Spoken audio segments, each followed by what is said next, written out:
Sanje Jedang Soji Jonam La Chandro Bado Dani Chavsu Dagi Jinzo Jibe Sonamji Lula Pinchi Sanji Rubajo Sanje Jedang Soji Jonam La Chandro Bado Dani Chavsu Ji Dagi Jinzo Jibe Sonamji Rula Penji Sanji Rupajo Sanji Chedan Soji Jonam Sanjo Bado Dani Chasuji Dagi Jinzo Jibe Sonamji Rula Penji Sanji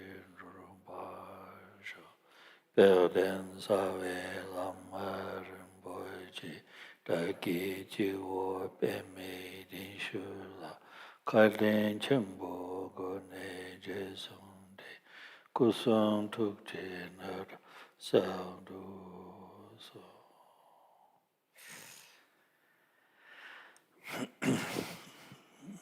So, firstly, good morning to everybody. And this morning we've reached the fifth of the 5 points of Geshe Chokawa's 7 points of mind training. That means we've reached the point which is entitled the measure of, or the measurement of mind training. In other words, in this section that we'll study, the root verses and the commentary that we're using, Kamatin Rinpoche's commentary, will provide us with some ways of evaluating for ourselves whether our practice is working. Of course, that commences with knowing how it would work. What is it we're trying to achieve through the Lojong itself.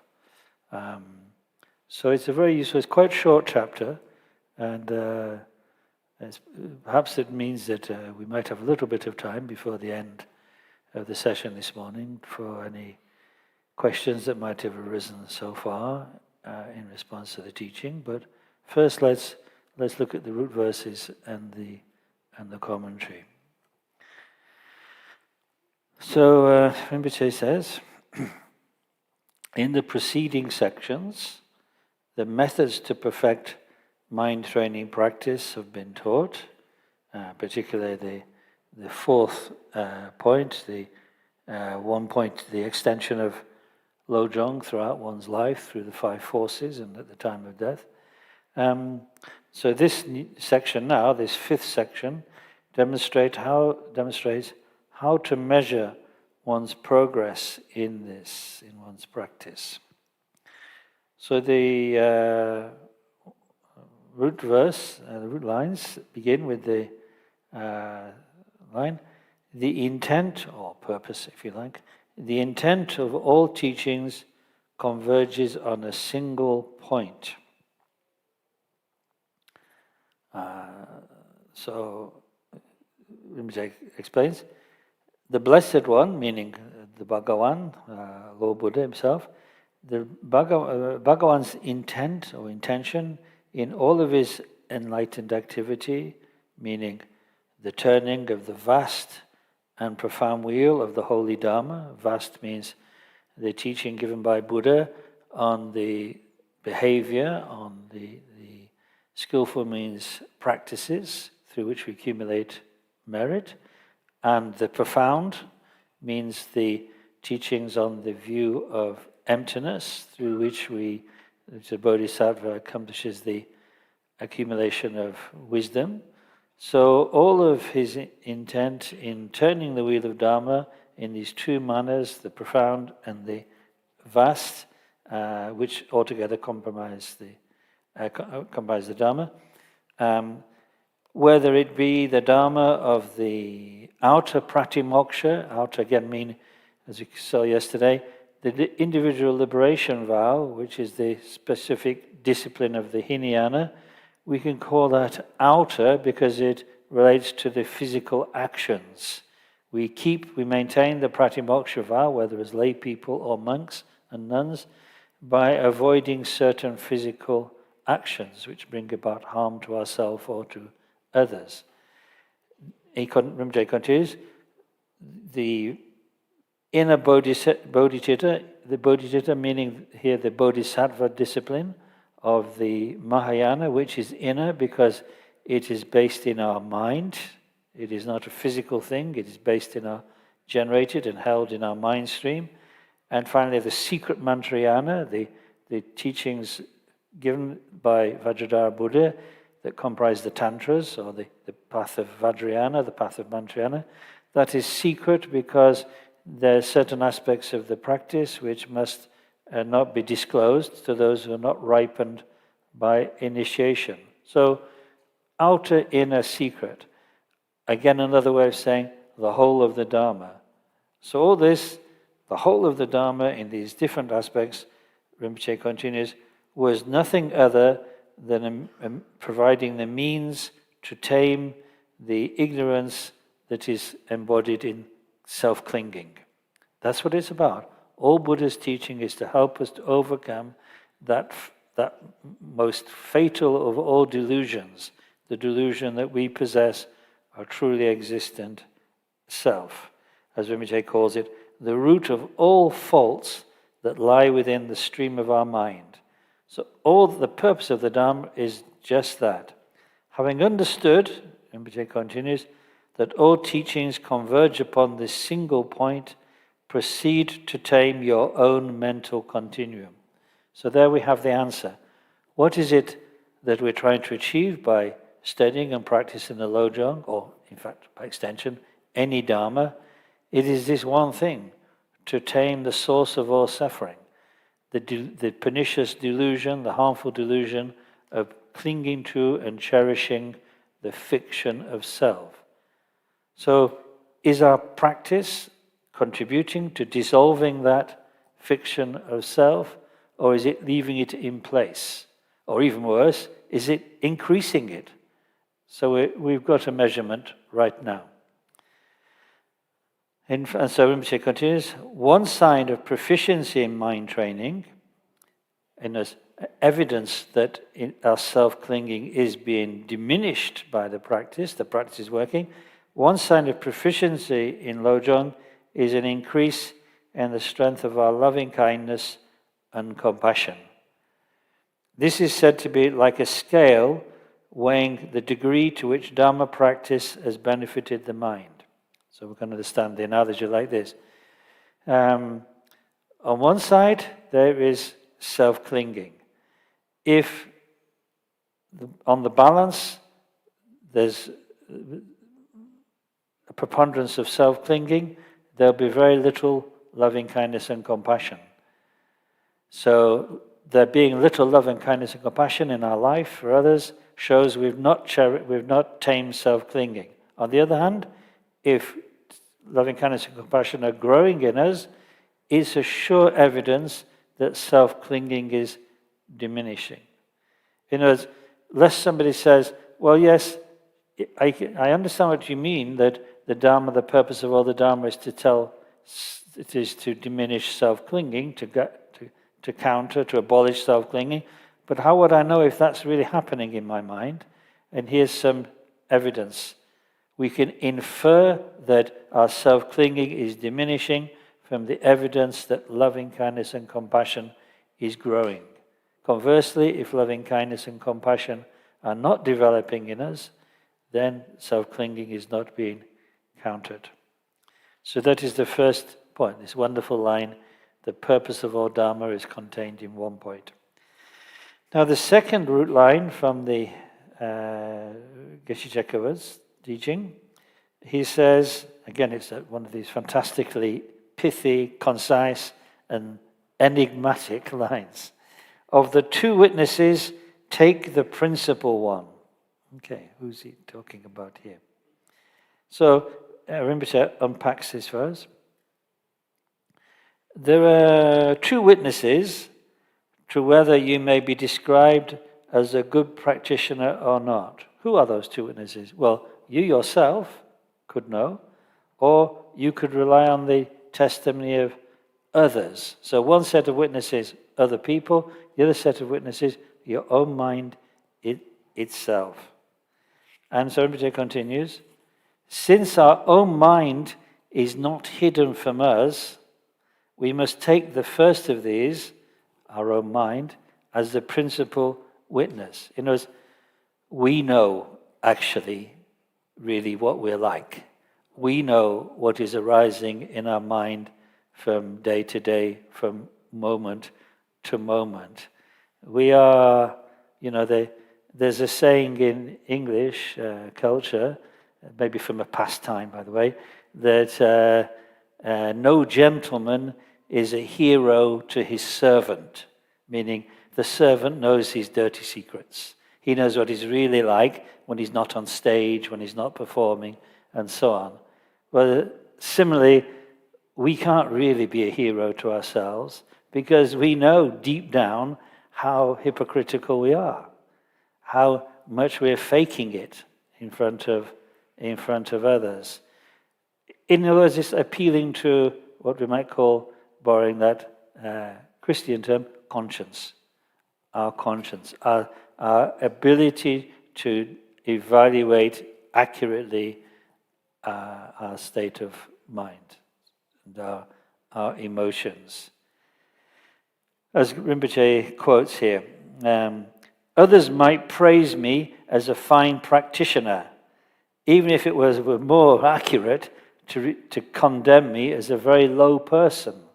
I mean, we can fool people if we put on the right kind of display, say the right kind of words, smile in the right kind of spiritual, slightly creepy way.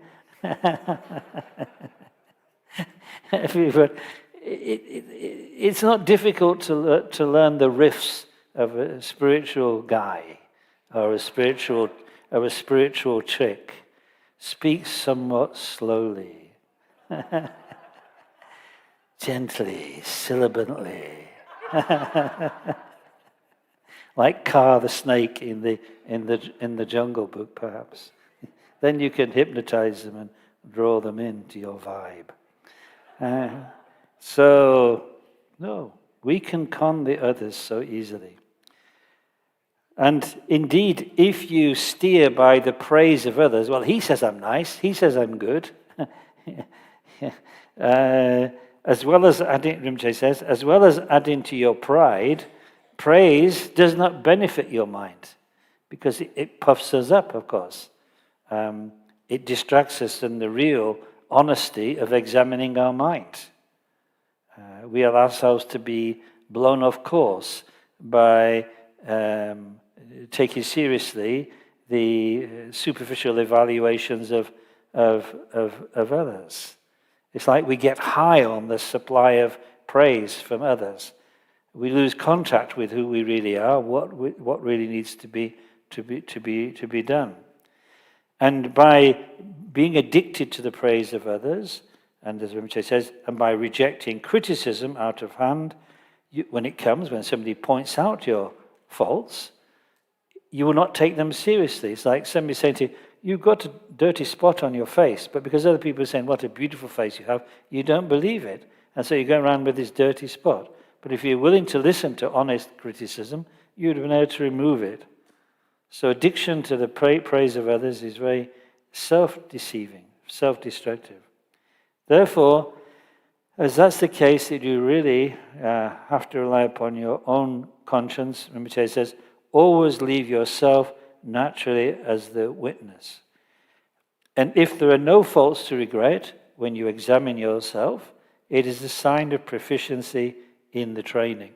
Now, on this matter of examining oneself, of course that is something that one should be, in a way, continuously doing. I don't mean in a neurotic way, like one is policing oneself. We're just being alert to whatever is arising in one's mind. As Geshe Langri Thampa says in the 8 verses of mind training, whenever a disturbing emotion arises, I should meet it with mindfulness and turn it away. But that requires that honesty, that self-examination of being able to see what is actually emerging in one's mind.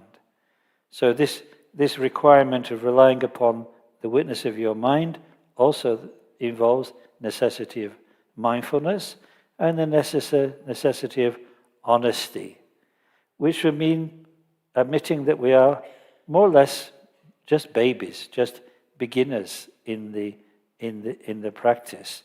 But in a way, I think it's safer to see oneself as a beginner in the Dharma than to see oneself as advanced, because the beginner still has plenty of opportunity to correct things and to truly progress, whereas a person who's convinced himself that he is somewhere far on the path will ignore so many things and fall into so many errors.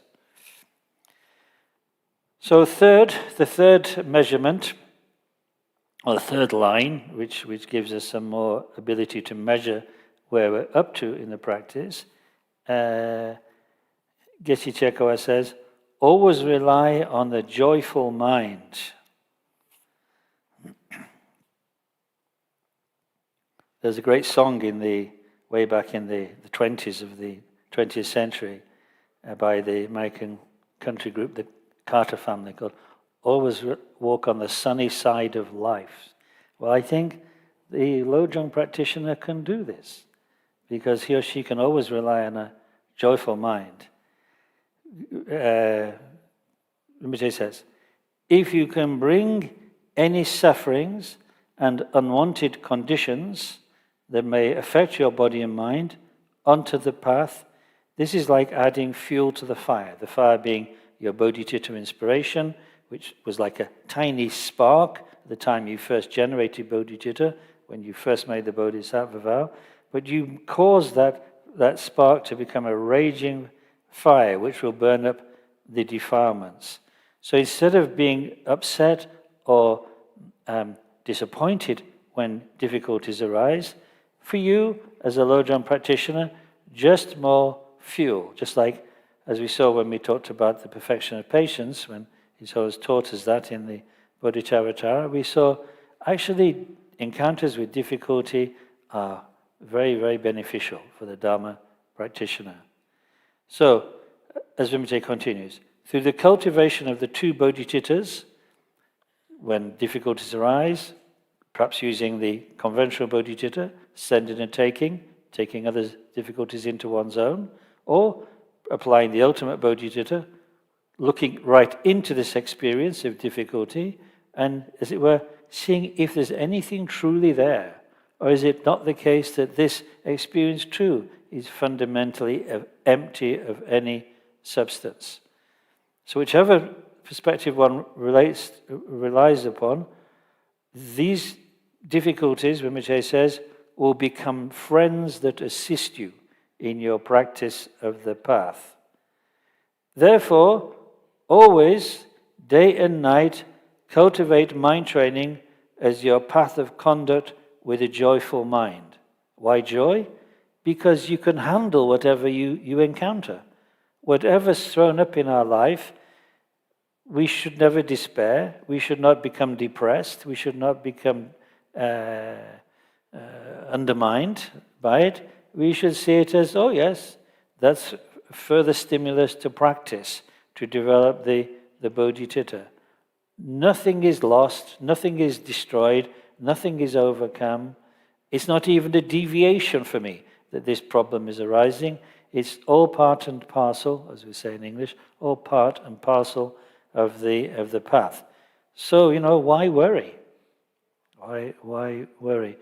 The Americans used to have a magazine, unsurprisingly actually, called Mad Magazine, and the figure on the front was an imaginary person called Alfred E. Newman. He looked like a nerd, actually, but his slogan was, "What? Me worry?" And so he was obviously a Lojong practitioner, because, why worry? Why worry? Whatever life throws up, why worry? Because we can meet it with the Lojong. Again, going from the ridiculous, Alfred E. Newman and Mad Magazine, to the sublime, Atisha, the great Atisha. When he went to Tibet, this extraordinary master, extraordinary learning and dignity and so on, it must have been a tremendous shock in many ways, I often think, when I consider Atisha's experience back in the 11th century, going to Tibet at the age of 60, where he encounters with a very different type of culture, very different type of landscape, very different type of weather, very different type of cuisine. And yet the Tibetans were all struck by the sunniness of his countenance, the happiness and the smiles that were always on his face, no matter what he encountered. This kind of, in a way, impressed them as much as the teaching. So again, it demonstrates the characteristic of a Lojong practitioner, always able to rely upon a joyful mind. And then the next line, Geshe Thakor says, if you can practice in the middle of distraction, you're really trained. Meaning, yes, the Lojong is really working for you.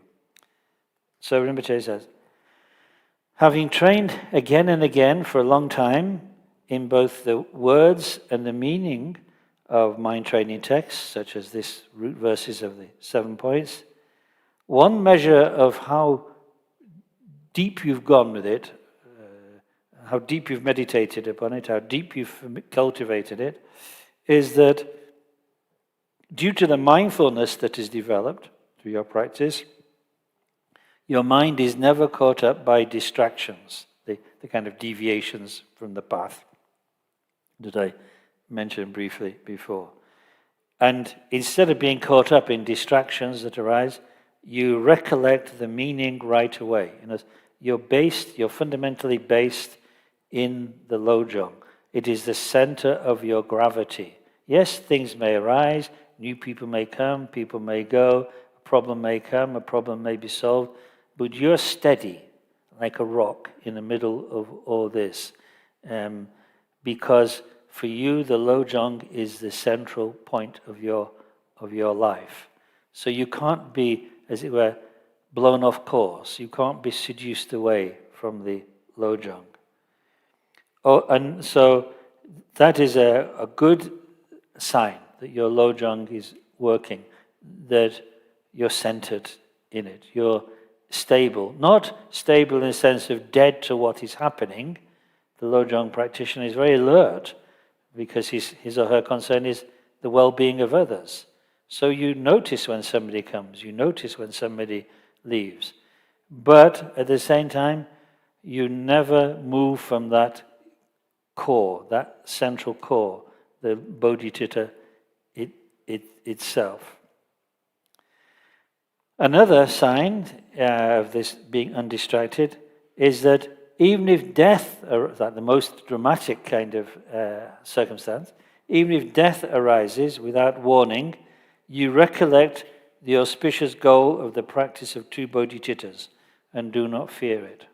Of course, this goes back to the teaching on applying the 5 forces at the time of death, where through cultivating aspiration, through cultivating the force of impetus and familiarization and so on, you know exactly how to meet that new arrival, the guest of death himself.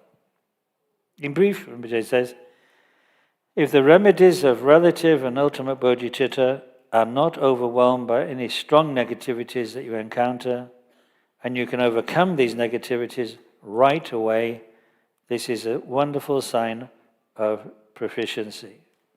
So it's like, again, you might put it this way, we don't panic.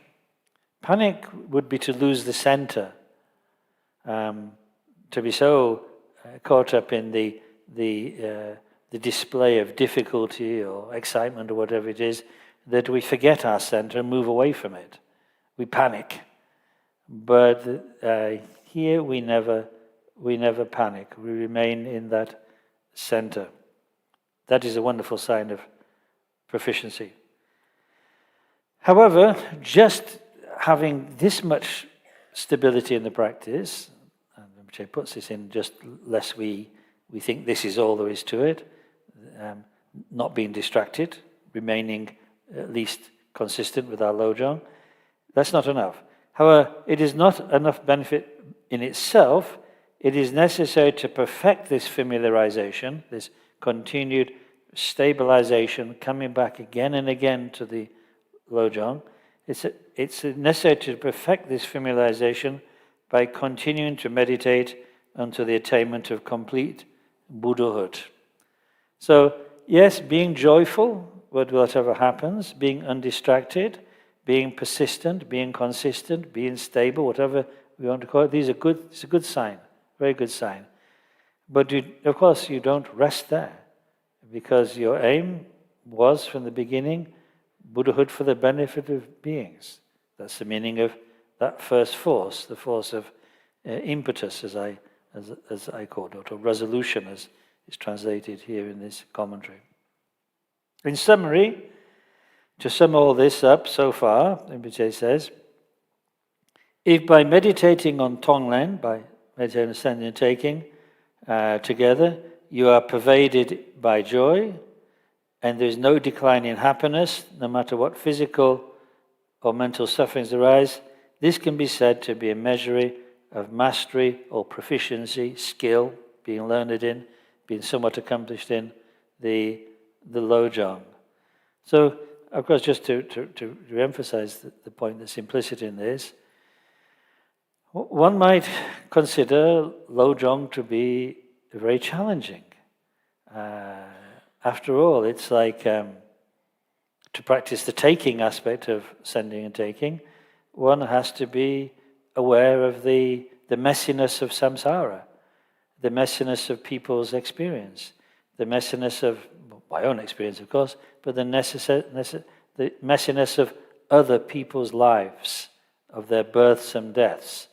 So to speak, like you might say, the blood and guts aspect of samsara. It's messy, it's a little bit frightening to us at the moment.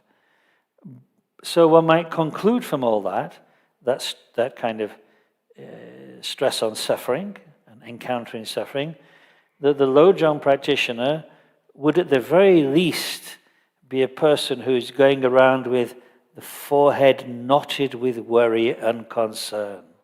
Like, life is grim. And that, okay, I'm tough enough to handle that. I'm tough enough to handle that's why they called for me in the first place. I'm Dr. Grim. I can deal with the grim side of life. But it's not like that at all. The sign of being proficient in send and taking is a light-heartedness, not a carelessness or a thoughtlessness, but above all, a sense everything can be brought into the path. Sufferings can be overcome, whether others or my own. They're not inevitable, they're not natural, and I have now means of working with my suffering and others' suffering. So what is there not to be joyful about? Like Shantideva says in Bodhidharma, if it can't be fixed, what's the point of worrying? And if it can be fixed, then there's no worry at all. And that's the kind of ground of the joyfulness that a good Lojong practitioner develops. And I think I already quoted that famous line from Kamachame when he says, bodhicitta is eternal joy. It's such an amazingly wonderful slogan, I think that. So Rinpoche wants to add something into this discussion from other Kadampa sources here about the measuring our practice. You don't find, it's not in the other commentaries on Lojong, at least the ones I've received, so it's quite interesting. Concerning this subject of measuring one's practice, another Kadampa master stated the following, so Rinpoche quotes, the measure of this training is in turning away, and the signs of this training are the 5 greats. So Rinpoche will decode that for us. These 2 lines can be explained as follows, he says. the measure that we've strongly cultivated, the altruistic attitude, the other-directed attitude of Lojong, is that we've turned away with revulsion from holding ourselves dear. Yes, the thought of privileging ourselves above others becomes impossible, emotionally impossible for us to do that. We'd feel low, we'd feel base in putting ourselves first. It's like we just would not go there any longer. So that is a sign that the practice is working. This turning away from self-privileging, and instead of that, the capacity to offer gain and victory to others. That echoes again another of the famous verses from the 8 verses of mind training, where Geshe Lama Jampa says, "I will give all victory to others and take, whenever anybody criticizes me, I will give all victory to the others and take all defeat upon myself." And as one is capable of reversing the habitual self-defensiveness and aggression of ego. When we encounter difficulties, we want to protect ourselves and commit aggression on those who harmed us or seemingly harmed us. But the Lojong practitioner has no such aim. He's got no territory to defend, nothing to protect. His or her concern is the others. So if you want the victory, here it is. You please take the victory. I don't mind taking the defeat. So the capacity to do that, to think in that way in response to a harmful situation, is again evidence that we've turned away from self-cherishing and that the practice is working. Beyond that, beyond those two, there's that sign of turning away. The quotation also mentioned the signs of the training being the so-called 5 greats, Chempona in Tibetan. So Rinpoche will now list these. They're kind of 5 categories of greatness, or greatness in five aspects, perhaps. So the first one, Rinpoche says, whoever takes delight in the Mahayana teaching, who trains with confidence in it, and makes bodhicitta the heart of their practice, is in Tibetan, Sempa Chempo, a great hero. So the first greatness is the greatness in regard to heroism. Of course, the way that Tibetans translated the Sanskrit term bodhisattva, being destined for enlightenment, literally in Sanskrit, is hero of enlightenment, Chenchu Sempa. So this greatness of hero obviously is saying, you're a real bodhisattva. If you take delight in the Mahayana doctrines, train with confidence, and make bodhicitta the heart of your practice, you are a real Mahayanist. You're a real Sempa Chempo. And then the second one, well, it doesn't apply directly to most of us in this life, because it's about the greatness of a monastic, of a true renunciate, follower of the Buddha. But it's still very inspiring for us to read through it. Rinpoche says, whoever scrupulously avoids the 4 defeats of an ordained monk or nun, so I don't know how much you know, but the 250 vows of a monk, fully ordained monk, or the 360 also vows of a fully ordained bhikshuni, a nun. At the heart of them are the so-called actions which result in immediate expulsion from the monastic order. They're called defeat, because whoever commits them is defeated in their attempts to be a monastic.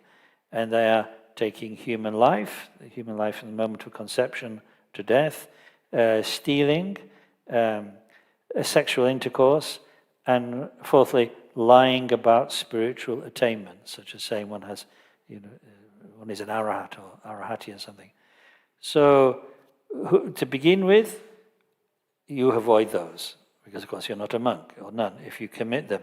But in addition, any breakages of the additional vows, because several categories of lesser vows, which, though serious, do not cut your monastic life completely, as the 4 defeats would do, and avoids also all gross and subtle infringements, and maintains the lineage of non-separation from the correct conduct concerning the Dharma robes, the begging bowl, and so on. Because these are all part of the monastic training to carry these out purely.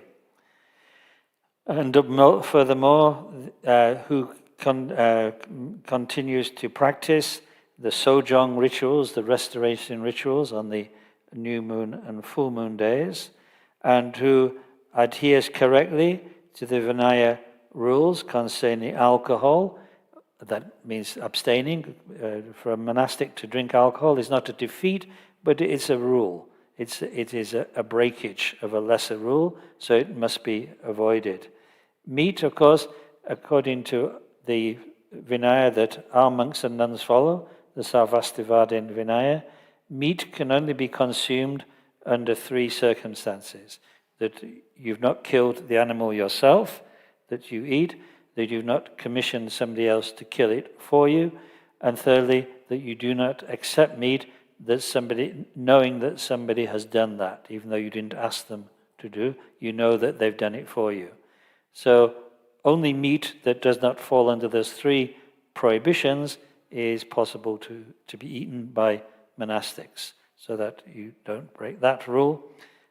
Eating after midday, yes, in the Vinaya, monastics are said to not eat after lunch. There is, as with many of the minor Vinaya rules, circumstances in which an exception to that can be made, and one of the exception is for medicinal reasons, reasons of health.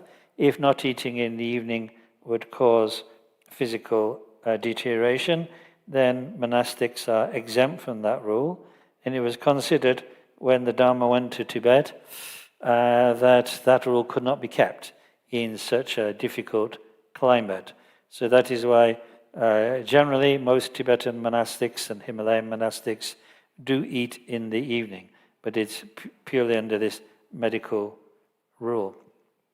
So anyway, to conclude, long passage there, whoever keeps these monastic disciplines flawlessly is called a Kempo Chenpo, a great abbot, a great holder of the Vinaya. So we're most of us are lay people, but it's good for us to hear this because we can see how beautiful and wonderful and uplifting the monastic life is. Because all these rules that the monastic follows are like a fence around Shila, around moral discipline, the moral training, which is the basis of all Dharma. So how can we get benefit from this? By rejoicing in it and by supporting them. Then we will also be benefited by their wonderful example. And then the third greatness, Rinpoche says, whoever has the ability to overcome the disturbing emotions by the practice of bearing austerities is called the great ascetic. Katup is the word for austerity. It means bearing difficulties. So in many religions, of course, beyond Dharma, there's a stress on asceticism, gaining power through withstanding pain and difficulty. And Lord Buddha condemns such extravagant asceticism. It's not the middle way. But nevertheless, there will be difficulties that we need to bear. Even to learn how to meditate means that first you have to be able to bear some pain from sitting for somewhat longer periods than one is used to. So whoever can bear the difficulties that come up in their studies and practice of the Dharma, who can do that well, then they're a great ascetic, a Katup Chenpo. Fourthly, that was fourth, wasn't it? No, that was okay. I was skipping it one. Whoever remains, this is four. Whoever remains inseparable from the 10 spiritual activities is a Lojong temple. Lojong literally means purifier of virtue, virtuous practitioner. The translation says mendicant, but I think better go back to the real roots of this. Lojong meaning purifier of virtue. So, what are the 10 spiritual activities? I hear you cry out in one voice. Well, there's 2 explanations of the 10 spiritual activities. Very simply, are the 10 virtuous actions, which are the opposite of the 10 non-virtuous actions. Rather than taking life, preserving life, saving life. Rather than stealing, giving. Rather than sexual misconduct, for lay people, faithfulness in their marriage. And for monks and nuns, of course, abstention, etc., etc. There's a more detailed set of the 10 activities, sometimes taught in the early Kadampa tradition, which includes things like copying scriptures, reciting scriptures, listening to the teaching, reflecting on the teaching, meditating on the teaching, and so on and so forth. So that's the point. Use your time to study and practice the Dharma. Then you'll be a great virtuous practitioner. And then, 5th and final greatness, whoever remains inseparable from the experience of emptiness and compassion can truly be called a great yogin. So you see what he's trying to do is say, what is the characteristic of somebody who's really accomplished in Dharma practice? Here's 5 examples of it. The final one is, what should a great yogin be like? Well, really, a great yogin is none other than this person who is focused upon the experience of emptiness and compassion. If that is what they are able to realize through their meditation practice, through their sadhana, whatever, they're a real yogin. So Rinpoche adds, finally, to attain these 5, it is said to be essential to keep the precepts, even when, meaning like the moral disciplines of Patimoksha, Bodhisattva vow, and Vajrayana vows and pledges. Even when the right way to practice becomes difficult to guard due to the influence of impure times, places, and companions. Then it's like, I suppose Rinpoche is thinking, well, somebody might say it's very difficult to practice in a pure way in the modern world. But Rinpoche, I suppose, was coming back saying, well, that's just the point. There may be many distractions, many confusions, and difficulties for serious Dharma practice, but doesn't that just give you the opportunity to be a true Dharma practitioner? That you can handle and turn all these difficulties into the path. So that's the end of that whole discussion of measurement of mind training. So we have 2 more points to do, points 6 and 7. They're quite long, so perhaps now, as I kind of promised, I suppose, in response to the request, I should say, if there's any questions, they could be raised now. I can't promise with equal certainty that I could answer them, but you could offer them up, and I can see if I can catch them and answer them. Okay.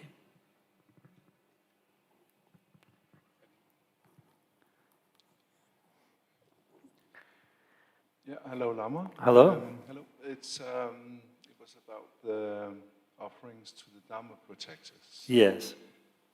As I recall, you mentioned there were like 2 categories. Of Dharma protector. Yeah, we could offer to the enlightened ones, and then first you mentioned we could offer to the spirits and the gegs. Oh yes, but even among the Dhamma protectors, there are different categories. So the spirits and the gegs, we should in a way segregate that from the discussion of offerings to the Dhamma protectors. And what comes into my mind, shouldn't we be careful making this kind of connection? Don't we commit ourselves to then, for example, do this daily if we make these kind of offerings to the non-enlightened Dharma? Well, there's a little confusion there between different categories. Let's start with the offerings of tormented spirits and geks. That is just an act of generosity. And in fact, the same word is not used. They're not really offerings, actually. They're jimpa, meaning giving. Such as, for instance, consider them to be people who have difficulties, like poor people, perhaps sometimes mentally distressed people. One is not asking for anything from them. One is not saying, I'll give you this and you do that. One is thinking, you're hungry, you're distressed, I want to help you in that. Like when Buddha enjoined his monks to give offerings to the hungry, to Hariti and the hungry ghost and her so-called hungry ghost children. We don't want anything. They didn't want anything. Just Buddha's responding to that distress. So in a way, this offerings to spirits and giving to spirits and geks, I prefer to say, is just a kind of charity, just out of generosity for those in distress. So that's one category.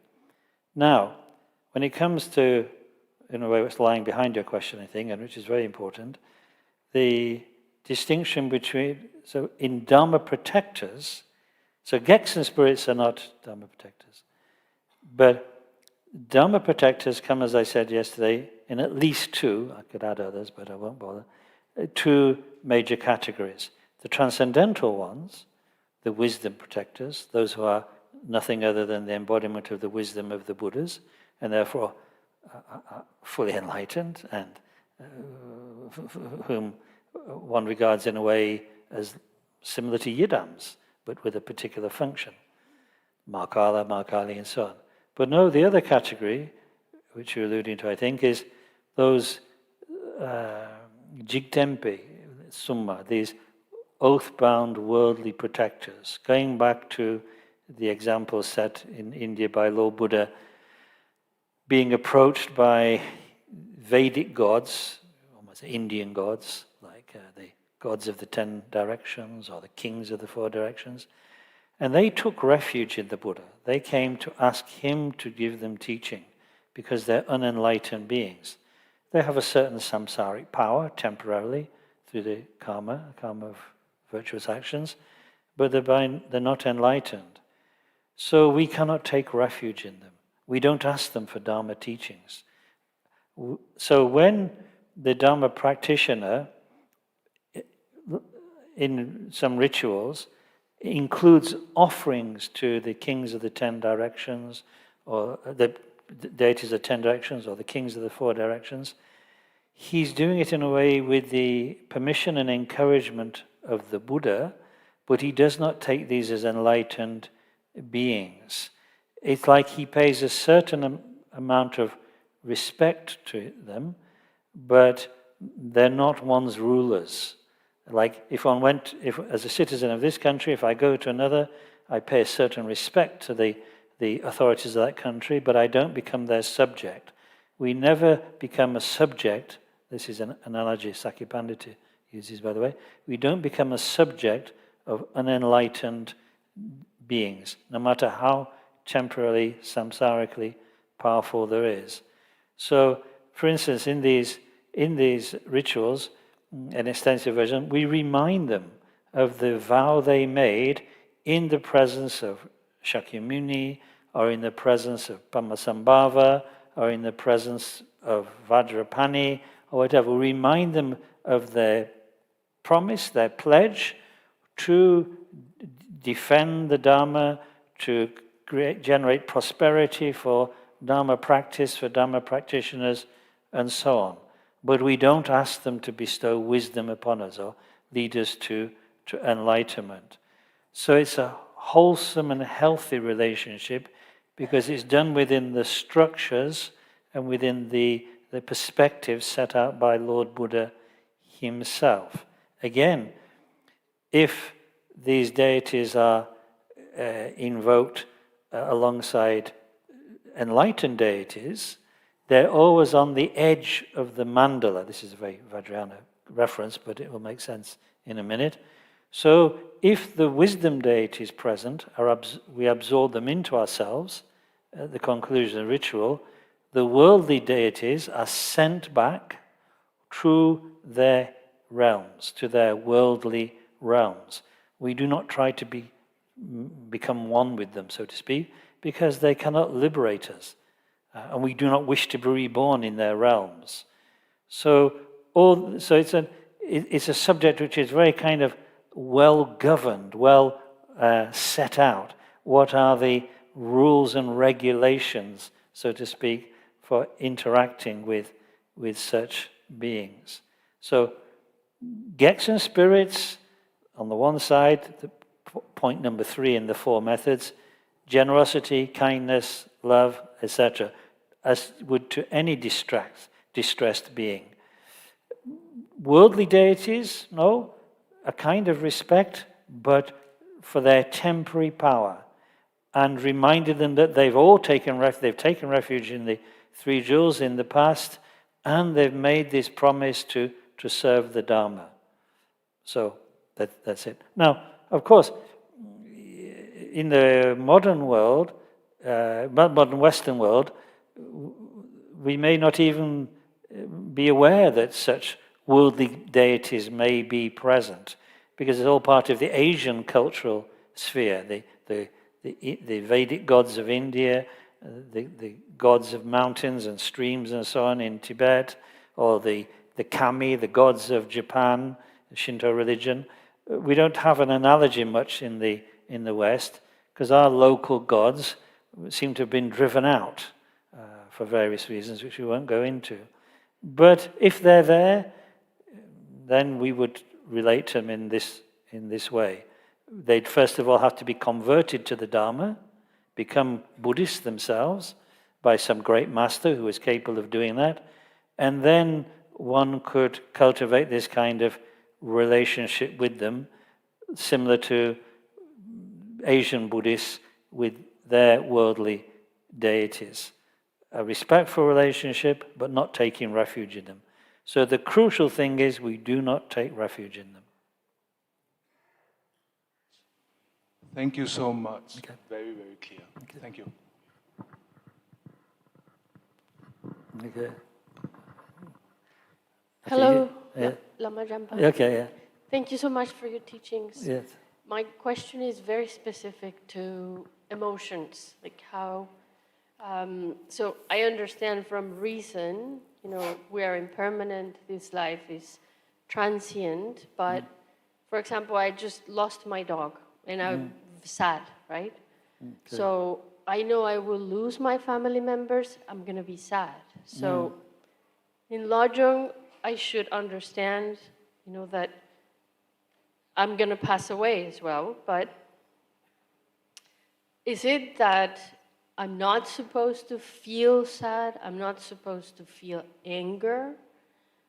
How should I understand Lojong and then this meditative concentration that Karmapa is teaching? Well, I think His Holiness, the first place I'll start is, His Holiness is points out in a way the gentleness of Dharma, that it doesn't demand us to do anything. It really starts with where we're at. So consider this, the sadness at feeling at the loss of your loved ones. If you didn't now, as an ordinary person, feel this, I don't think you'd ever grow into a great bodhisattva. Because it's only the capacity to feel something which allows you to develop loving kindness, compassion, and bodhicitta. So don't treat your emotion now as a no-no. Don't treat it as something that Buddha has banned. I mean, I'm being exaggerating, but you see what I mean? Yes, it's so important to be honest with ourselves as Dhamma practitioners, not to pretend to a greater degree of, for instance, detachment and so on than we really have right now. Rather, with our loved ones, here's the Lojong way to work on it, for instance, just a suggestion. Yes, I'm really feeling pain at the loss of my dog, but Mrs. Jones next door just lost a dog. I can feel something for her pain now. I can feel something. And so, just as I'd like to overcome this grief, so should we. So why don't I include her grief in mine? Think a little bit about her grief. And you see, you're practicing Lojong just by that thought, like linking your present grief with her grief. So you've not thrown your grief away, pretended to be, I'm a Buddha, so I don't feel anything, but rather you've honestly acknowledged your emotion, but enlarged it. Instead of that emotion crippling you and making you feel very depressed and self-pitying, you've enlarged. You've become a little wider. So this is to my point. We'll never develop the wonderful beauty of loving kindness, compassion, and bodhicitta without honesty about our emotions and without our emotions. So it's like, that's what we need, that sense of from my emotion to yours. That will take me out of my self-absorption. Whereas the person who thinks the way to become a Buddha is to deny my experience of grief and so on, I just don't think that could ever work. It could never work. So there were, that's the thing. Unfortunately, you see, doesn't the Bodhisattva have detachment? And yes, the Bodhisattva has detachment because he regards, finally, all sentient beings with a tender heart. He sees all sentient beings suffering is to be responded to. We're only able to do that for maybe one or two people right now. But gradually, we'll get to the vastness of the Bodhisattva. So what I'm trying to say is, premature detachment stops that loving kindness growing. So in our grief, there's the seed, the germ of real great universal loving kindness and compassion. So be honest, but just at the same time that you're being honest with and acknowledging your feelings of grief, try to bring another person in, or two or three people, or quite a few people. And that way, you're growing.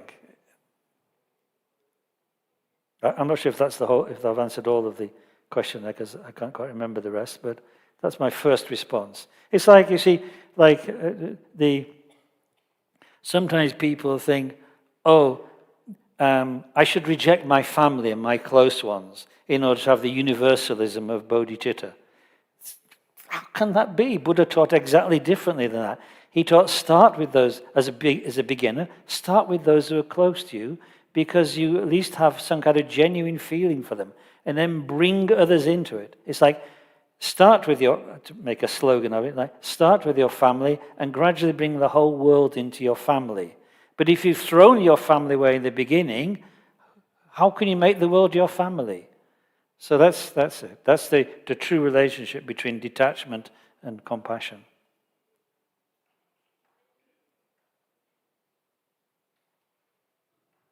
Yes. Whoever gets the mic, I don't know who gets. Okay.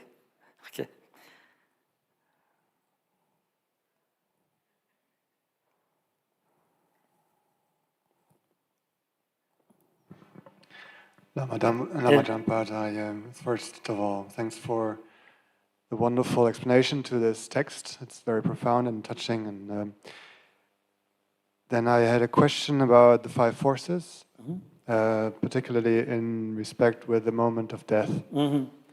And so I wonder, from my inexperience, I consider the moment of death, even as a bodhisattva, perhaps as a quite confusing one. And the elements are dissolving. So I wondered how to keep the five forces in mind. I had the silly idea, perhaps, of even creating a record which is playing next to my bed when I'm dying, of reminding me of those 5 points. Or is it perhaps maybe more like a mindset, an attitude that we should develop, that we should integrate, so that it's not such a systematic 5-point way which we should work? And I would just be curious to know your perspective on that, how to maintain those five forces at the moment of death. I think that's a really good question, because we're not really talking about techniques. That's just a great problem, actually, in Dharma, that we over-technicalize. We tend to over-technicalize things. And particularly, for instance, that comes up with talking about the moment of death. In some ways, it's our own fault, because in our teachings, we have sublime methods like Poa and so on, especially the Vajrayana Poa, and it's so stressed, must be mindful at the time of death and so on. And that can set up a kind of anxiety, I think, in people, that they must know what to do at the time of death. They must be able to pilot their ship through the sea of death, which throws up the notion of control. But who is control? I think that sounds a little bit suspicious, like Mr. Ego again, who's in control of, who's narrating or curating his or her experience. So I like what you said, because in a way, just with this Lojong teaching for time of death, these are attitudes one should be internalizing throughout one's life, so that one is able to relax and let go at the time of death, rather than ticking off, am I ready to do this now? Should I, what force now? Tell me which one. It will create great confusion and suffering, unnecessary confusion and suffering. So if we develop the 5 forces through our life, if Lojong is our go-to practice, it will kick in for us, I think, at that time. If we're relaxed, it will be there for us. Incidentally, that's how I think we should even treat the Vajrayana instructions for the time of death.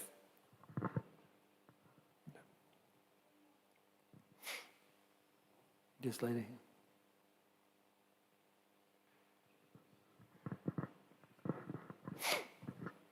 Hi. I have great many questions, but I will limit myself to one. That's very generous, thank you. I'm sorry. I hope I can answer that one. You probably picked the one that I can't. Okay, I will pick one that is very much more to the side of filling the offering bowls than to Mahamudra, which is a very practical one. I, in the West, never had like a proper teaching on Thomas. So you had like a couple times that we were talking about making Toma offerings. But I never quite learned how to do that. Okay. So is this something that we should look out to get a proper teaching, or can we substitute that easily? For example, I live in a city with a great number of homeless. I could bake cupcakes, offer them up, and then provide it to them, for example, or... Well, that would be the practice of the perfection of giving, of generosity. That would be... So if you're talking about this point, offer Toma to spirits and demons, which is all about generosity, then that would be great to do that. And just to make cupcakes for them, of course. Because here's another thing, just enlarge it a little bit. In India, they don't seem to have made Toma, in Indian Dharma times, even when the Vajrayana flourished in India, they don't seem to have made Tomas like they did in Tibet. And one of my lamas, they just gave food, leftover food. And so one of my lamas, Tatsiken Rinpoche, the previous one, he said to me that Tibetans had to make Tomas out of sampa and butter because their food was so boring and so limited that instead they developed this kind of architectural style of offering by sculpting Tomas. So finally, it's not Tomas really, it's just food offerings. And that even goes into the offerings we make to deities. For instance, in the 3 lower tantras, the Toma offerings you could offer could be just fruit. It's only in the Anuttara that the very special substances are required. So it's like, yeah, improvise. I think that's what one should do. Thank you.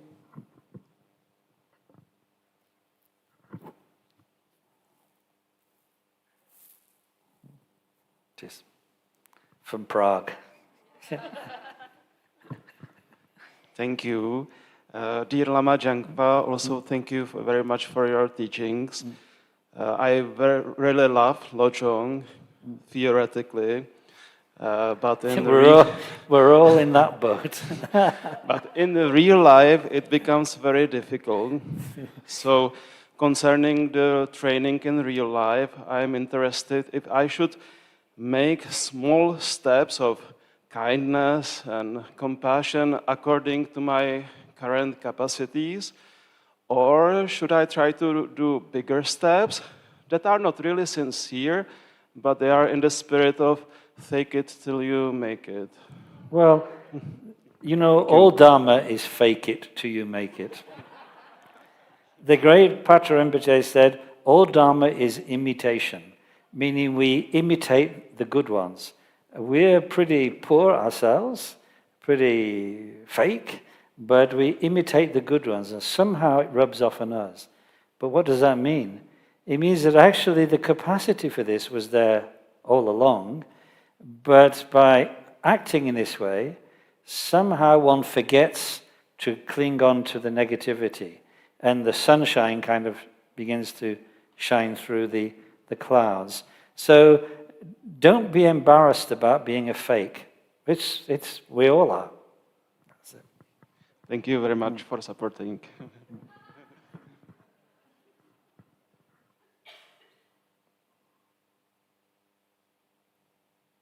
I think there's one question over there.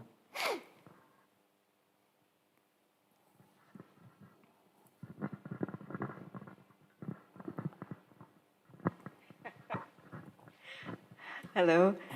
I think this question is related to the one before, that the more you do the mind training, it's quite radical in a way, yeah? And so in your mind, you get so great and so generous and all of that, and you get used to it, yeah? Mm-hmm. You identify with it maybe, and then maybe you feel even more like a failure if you can't do it in everyday life, yeah? If you like even going to the supermarket and meeting several beggars that you stress out because you don't know what to do, you know, because you have the feeling you can't help all of them. So I'm not getting joyful, I'm getting stressed out. So what to do?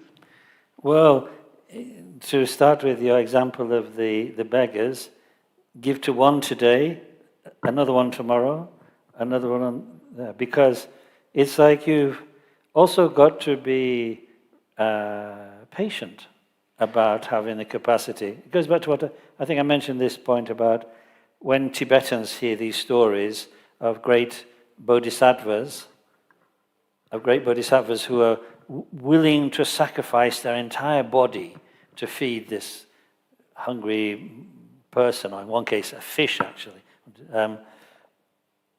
When Tibetans hear it, they think, I couldn't do that right now, but may I come to be able to do that in the future? So right now I do a little bit. We should be like that.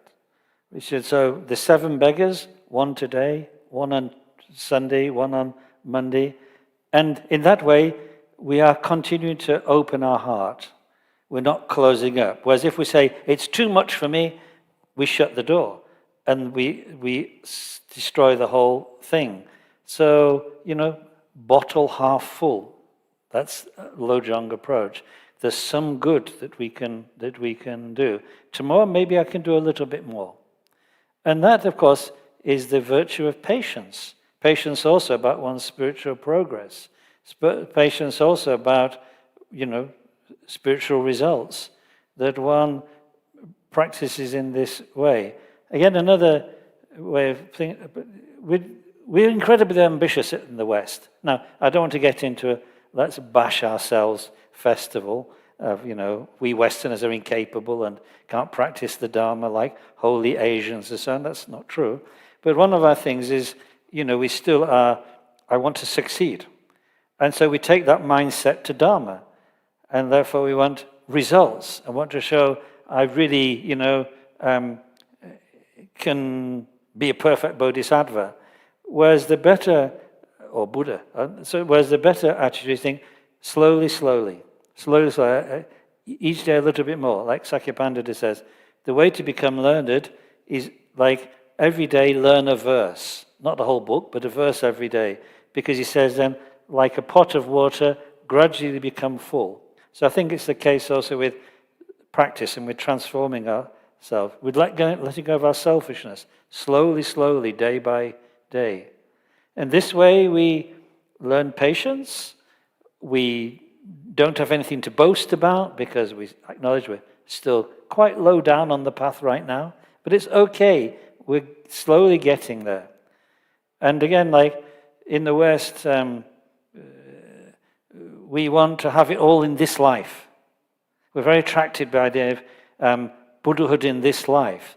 But I don't want to conduct a census on Buddhist history, but most Dharma practitioners, they're not going to achieve it in this life. Most is going to be, we should aspire to be in a good place to continue to practice the Dharma in future. That's why I say, in all my lives, may I be with the Lama and enjoy the Dharma. It's built into that, the assumption, I need to continue to practice. And that, in a way, is healthy and realistic and gentle way of practicing the Dharma, rather than the Western way of storming nirvana in this life. Or I'm going to convert myself from a miserable, selfish person, true, which I am now, to a totally altruistic warrior. No, slowly, slowly. That's the way.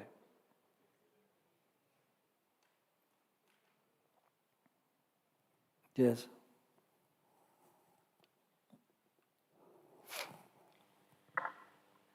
Dear Lama Jampa Thaye, thank you so a lot. You open eyes for many things and change many conceptions in my mind. And you're saying we want to run away from our families like this, how you can do it, right? But this is the most difficult with the closest people. And my question is there any border? Like, we can be compassion and practice compassion and practice Lojong every day. And this is our biggest teachers, of course, our closest friends, people, Yeah. family. But, every day I try to, but at the end of the day, I'm so exhausted. So. With working with close people, you mean? Yes. So my question is, will Lojong give me energy with time? Yes, it will. But again, you need a certain realism. You see, the Lojong is not saying make yourself a martyr. A martyr, somebody, for instance, totally sacrificed themselves to the demands of even their close ones, would destroy themselves and would therefore be of no use to anybody else. It's like we're not, to use an athletics analogy, this is not a 100-meter race. This is a marathon through many lives. So you can't exhaust yourself. You've got to therefore be realistic. Now, yes, the teaching says, cherish your loved ones, look after them, and so on. But at the same time, there's got to be a certain realism. It's like the question of Tobin Zampa asked in the 37 practices about friends. You should check your friends. Are they a good influence? Under the influence of your friends, do you increase in desire, hatred, and ignorance, in which case you need to withdraw a little bit from them? Or do they encourage you in developing virtuous qualities, in which case you need to stick close to them? So you've got, and again, another point to make about families. Yes, most of our meditations and loving kindness and compassion start with our families. But it doesn't mean that we have to think they're saints or they're beautiful, wonderful people. Some of our family members may at this time actually be full of poisons, of negativity. And if we pretend that's not true, we're lying to ourselves, and also eventually we'll run away from them. So it's good to acknowledge this where it's necessary. And for instance, if one is working with them, to set boundaries. If you let an aggressive person exploit you beyond reason, you are actually helping them become worse. So sometimes you have to say no to demands with love and kindness for that other person. So that it's not to work with your family doesn't mean to be a slave, or like we say in English, a doormat. So it's not so simple as just do everything for your family. You have to bring wisdom to that. And it's always the case in Dharma. When there's teachings on compassionate behavior, they've always got to be understood intelligently, meaning analyze, is this going to work? Is this going to help this person or not? Otherwise, it's going to end in confusion. For instance, just to talk about the complicated nature of families, it's coming from a different debate, but Sakipandita is said, for instance, finally, even loving kindness and compassion, they're not an absolute, like an ultimate truth, as if there's such a thing as loving kindness and compassion, because they can be mistaken love. Like, for instance, or non-virtuous love, like the love of a family that can create problems for their children. Like the family may think, I want my son to be a political ruler. I want my son to be the wealthiest person in the world. And I lovingly helped him to become that. But the result is going to be suffering and destruction. So, therefore, even the love of families you have to look at with discrimination, with wisdom. So, yes, love your family, but think wisely about how to behave with them.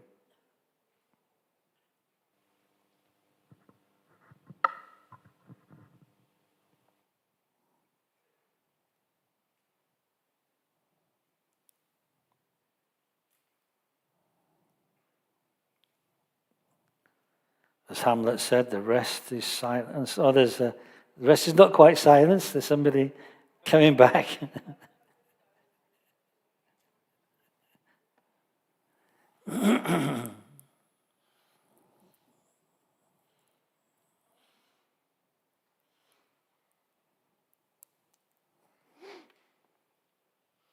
Okay. Dear Lamala, thank you for the very sharp teachings.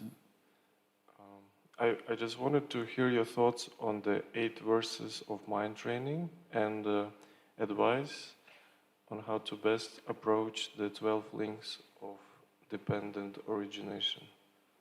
Thank you. Well, being as we've not got much time, because everybody's hungry, I'll start with the second part of that first, by recommending, if you haven't, purchasing a book published by Rabsel Publications in France a few years ago called Patterns in Emptiness. I happen to know the author of that book, and it's kind of, some people say it's okay, including His Holiness. So that would be a good place to start. And as for the first, the 8 verses of mightiness, so wonderful. Really, one could do this, one could recite them every day as a munlam, as an aspirational prayer. And in fact, the author of our present text, Geshe Chekawa, author of the 7 Points of Mind Training, it's because he encountered a verse from the 8 verses of mind training, composed by Geshe Langri Tangpa, that he was inspired to look for Lojong teachings in the first place. When Geshe Chekawa was visiting a friend in a monastery in central Tibet, he saw in his room the verse, when people abuse you, give them the victory and take defeat on yourself. And he said, that's amazing. That idea is totally amazing. Where does it come from?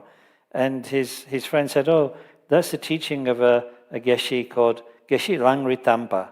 And so Geshe Chekawa was so inspired that he journeyed to Langtang, to the monastery of Langri Tangpa, to receive the rest of the teaching. It turned out that Geshe Langri Tangpa just passed away, but in fact he was finally able to receive it from one of Langri Tangpa's Dharma heirs, so to speak. So alongside the Lojong Dundumma, the 8 verses of mind train, Lojong Sigjama, have become like the most famous presentation of Lojong.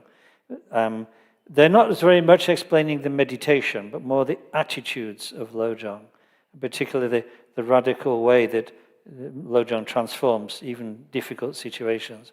So I'd really encourage everybody to try hear this teaching of 8 verses of mind training. So with that, we better pause. Everybody need to fuel up for His Holiness's teaching this afternoon. Yeah. Sunam di tanshi zikpa ne tobe ne pe dranamba. Chiga nachi bala trupa ye sipe sole droa sho.